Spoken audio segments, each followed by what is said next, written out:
Zion National Park was definitely worth it.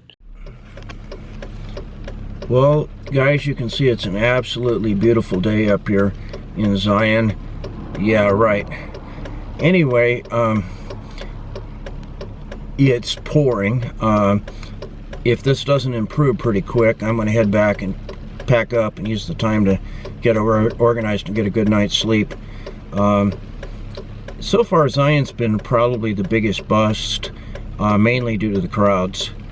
And we're going to head to a less populated area tomorrow. Doing a little time traveling.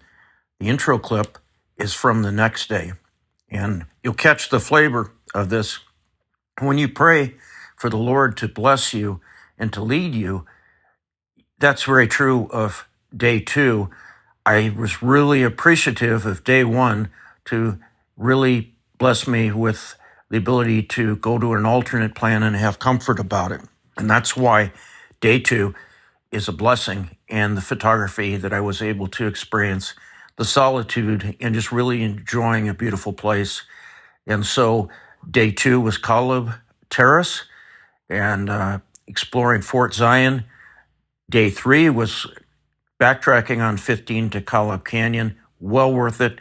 In fact, I liked that area so much on a future trip I came back for in the fall and did some fall photography just very briefly in the Caleb Terrace area. It's absolutely stunningly beautiful.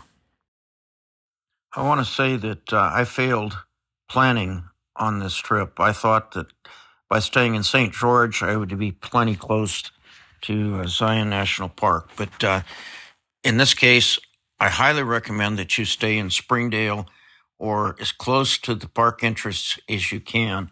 As you progress up towards the Zion Visitor Center, even Hurricane might be too far away. Springdale would be my choice just because every minute counts. And it would be great if you didn't have to ride any kind of transportation. In my case, I had read it was about a 45-minute drive from St. George to Zion. Well, in reality, to get to the visitor center took a couple hours. The reason why is the traffic backed up, and I was actually having to park south of Springdale, which is not uncommon, then ride the Springdale shuttle across through Springdale, which is nice. It's a neat area, and then finally get to the visitor center. And then once you get to the visitor center, you're going to have to hop on one of the shuttle buses that's available. Being a photographer, I wanted to basically have a situation where I wanted to get to the canyon around 7:30 in the morning to be in place for photography. That allowed the light to actually reach down into the canyon. Because of the sheer walls of the canyon, if you get there at the crack of dawn, you may not actually have any useful light to film the river or send any of the rock formations. It's kind of behooves you to be there when there is light available for photography. Anyway, I left bright and early at 5 a.m., and I actually didn't arrive at point 9 until almost 10 a.m., and by then there was fairly harsh light. The National Park Service does a really good job of telling you to manage your expectations. Zion National Park was definitely worth it.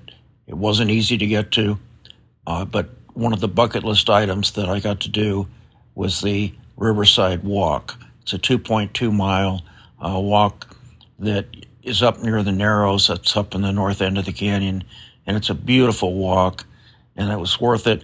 I did get to stop at several other locations like the Grotto, but my goal was to avoid all the heavy crowds on the buses, and so my plan was just to do a few of the sites in the canyon. I was going to be there for 3 days, so just hit a few of the high points, and then I went back to Springdale to have a late lunch, and then I hung around that area, and I found it just beautiful. I love the Southwest. I love the flavor of the Old West, and the area just immediately around Springdale. Actually, the visitor center is nice. I went over and even explored the campground area for future reference, and the whole area is absolutely beautiful. The river is beautiful. And I actually stayed down in the parking lot area. And as the clouds rolled in, I was trying to do some time-lapse video of the clouds rolling in. And little did I know, by the next morning it would be pouring rain, and up in the higher elevations we'd be dealing with snow again. But that's another story. It was certainly worth doing. I didn't mean to be negative. It was just a challenge to get there. And I was kind of in a blue funk in the first video that you saw, the intro clip, and I wanted to come back and explain that I'd driven all the way up there to go to some of the other sites, and it was just pouring. And the forecast is it was going to rain all day. But actually, by being a little bit flexible, we were able to make that work to our advantage. A blessing for me is the buses were extremely full. When they say standing room only, it's standing room only. And we were really packed in. My little Canon camera was absolutely essential to me on this trip for my video that I was doing. And I have much better video cameras now, but at that time it was the best I had. And somehow in the jostling of the crowd, the camera strap came open, and as I went to step down the steps of the bus, the camera tumbled out of my bag, all 3 steps and on onto the ground. But fortunately, the camera wasn't harmed, just a little scuff on the outside case. So I was really blessed that I didn't lose the function of that camera for the rest of the trip. So a lot to be thankful for.